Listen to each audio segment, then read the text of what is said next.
Hello guys, இன்னைக்கு நம்ம பார்க்க போகிற வெப் சீரிஸோட பேர் என்னன்னா ஸ்குவிட் கேம். இந்த சீரிஸ்குள்ளே போகிறதுக்கு முன்னாடி மிஸ்டர் ஃபிலிம் தமிழ் சேனலை சப்ஸ்கிரைப் பண்ணவங்க சப்ஸ்கிரைப் பண்ணி பெல் பட்டன்லாம் அதில் போட்டுக்கோங்க. இன்ஸ்டாவில் ஃபாலோ பண்ணவங்களா டிஸ்கிரிப்ஷனில் லிங்க் இருக்குது, ஃபாலோ பண்ணிக்கோ. சரி வாங்க வீடியோக்குள்ளே போகலாம். இப்போ ஸ்குவிட் கேம் எப்படி உருவாச்சுன்னு பார்க்கலாம். இப்போ நம்ம இது 1988 நடந்த உண்மை சம்பவம். இந்த கதையில் என்ன டிஃப்ரென்ஸ்னா, வேனில் கடத்திட்டு போகிற மாதிரி ஸ்குவிட் கேம் சீரீஸில் வர மாதிரி இதுலேயும் வேனில் கடத்திட்டு போவாங்க தனியாக இருக்கும்போது. ஆனால் இதுக்கு ரெண்டுத்துக்கும் டிஃப்ரென்ஸ் என்னன்னா, அதில் விருப்பப்பட்டா போகலாம். ஆனால் இவங்க தனியாக இருக்கவங்கள போய் கடத்திட்டு போய் அங்கே சோப்பு செய்கிற ஃபேக்ட்ரியில் போய் இவங்களை போட்டு கொடுமைப்படுத்துவாங்க. ஆனால் இவங்களை கொல்ல மாட்டாங்க, ஆனால் கொடுமைப்படுத்துவாங்க, காசும் தர மாட்டாங்க. இதான் ஸ்குவிட் கேமில் நடந்த ஒரு ரியல் சம்பவம். இதை நம்ம பேஸ்டாக வச்சு எடுத்தாங்களான்னு தெரியல. ஆனால் அது லைட்டாக சிமிலராக இருக்கிறதுனால தான் இந்த கதையை நான் சொல்கிறேன். கேரக்டர் கம்பேரிசன் பார்க்கலாம். கேரக்டர் கம்பேரிசனில் 456 தான் நம்ம சியோல் தான் வந்திருப்பாரு ஃபர்ஸ்ட் சீசனில். அதே மாதிரி செகண்ட் சீசன்லேயும் நம்ம சியோல் தான் வந்திருப்பாரு 456 பிளேயரா.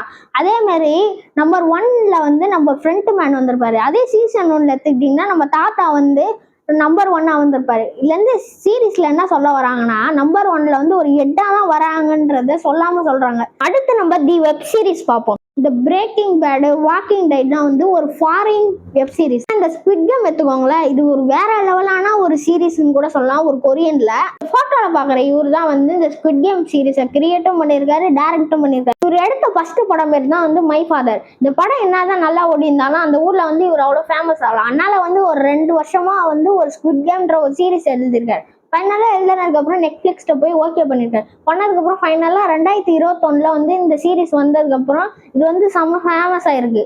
Mystery of 456.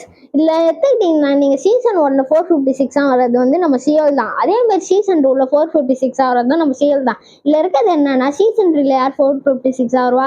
அதே மாதிரி சீசன் 1ல நம்ம தாத்தா வந்திருப்பாரு, நாட் ஒன் தான். அதே மாதிரி சீசன் 2ல நம்ம ஃப்ரண்ட் மேன் வந்திருப்பாரு. அதே மாதிரி சீசன் 3ல யார் வருவான்றதான் என்னோட தியரி. அது மட்டும் இல்லாமல் இந்த சீரீஸில் யார் வின் பண்ணுவார் சீசன் 3ல? அதை பற்றி உங்கள் கருத்து என்னன்னு கீழே கமெண்ட்ல சொல்லுங்க. இந்த தியரி பிடிச்சிருந்தா லைக் பண்ணுங்க. இப்போ நம்ம ஃப்ரண்ட் மேன் தியரி வாங்கலாம். ஃப்ரண்ட் மேன் தியரியில் என்னன்னா, நம்ம சீசன் 2ல நம்ம சியோல சுடாம போயிருப்பாரு எண்டிங் சீன். ஆனால் அவர் ஃப்ரெண்டை சுட்டுட்டு போயிருப்பாரு. இதுலேருந்து ஒரு இன்ட்டா விட்டுட்டு போயிருக்காங்க. என்னன்னா இவர் சீசன் 3ல சாவ மாட்டாரு, இவர் தான் ஜெயிப்பான்றத ஒரு இன்ட்டு மாதிரி விட்டுட்டு போயிருக்காங்க. இது என்னோட தியரி தான். இது என்னன்னு நீங்கள் கீழே கமெண்ட்ல சொல்லுங்க. இப்போ நம்ம நாட் ஒன் தியரி பார்க்கலாம். நம்ம நாட் ஒன் தியரியில் என்னன்னா, நம்ம ஃப்ரண்ட் மேன் இந்த கேம்குள்ளே எப்படி வந்தார்? இந்த ஃப்ரண்ட் மேன் எப்படின்னா, இவர் ஒய்ஃபுக்கு உடம்பு சரியில்லாமல் போயிருக்கான். அந்த நேரத்தில் இவர்கிட்ட காசே இல்லை. அதனால இந்த கேம்குள்ளே வந்திருக்கலான்னு என்னோட தேரி. அதில் இவர் ஃபஸ்ட்டாக ஜெயிச்சனால இவரை சிஓ ஆக்கியிருக்கலாம். அதுக்கப்புறம் நம்ம தாத்தா இவரோட அப்பாவாக கூட இருக்கலாம். ஏன்னா ஒரு சீனில் அவங்க அம்மா சொல்லுவாங்க, என்னதான் இருந்தாலும் நான் அவனோட 2வது அம்மா தான்ட்டு. எனக்கும் பால் பிடிக்காதுன்னு சொல்லியிருப்பாரு. அதே மாதிரி சீசன் 2ல நம்ம ஃப்ரண்ட் மேன் சொல்லியிருப்பாரு, எனக்கு வெறும் பால் பிடிக்காதுன்னு. இதை நான் என்னோட பர்சனல் தியரியா சொல்றேன். இந்த ஸ்குவிட் கேம் கதை பார்க்கலாம். இந்த ஸ்குவிட் கேம் கதையில நம்ம எண்டிங் சீன்ல நம்ம சியோல் கேட்டிருப்பாரு, நீங்க ஏன் இந்த கேமை தான் உருவாக்குனீங்க?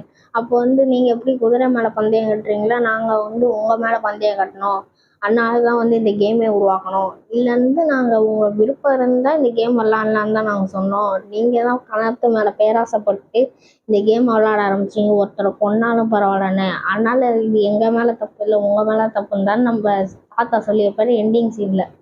டால் தியரி பார்க்கலாம். இந்த டால் தியரியில நம்ம squid game red light green light இருக்கு பார்த்தீங்களா, டால்ல அந்த ரெட் லைட் கிரீன் லைட்ல நம்ம சியோல் எல்லாரையும் காப்பாற்றுறதுக்கோசம் பின்னாடி நின்று பேசுவார்.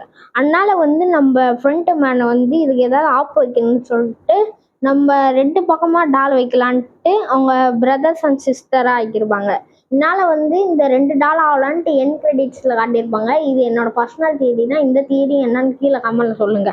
பிகைண்ட் த மாஸ்க்ல என்ன பார்க்க போறோம்னா, அந்த 3 பேர் அதில் ஒருத்தன் சர்க்கிள், இன்னொருத்தன் பாக்ஸ், இன்னொருத்தன் ட்ரையாங்கிள். இதில் என்னன்னா, இந்த பாக்ஸ் இருக்கவன் ரொம்ப ஈவலானவன். ஆனால் அந்த ட்ரையாங்கிள் இருக்கவன் இந்த பாக்ஸ் சொல்றதுதான் செய்வான்.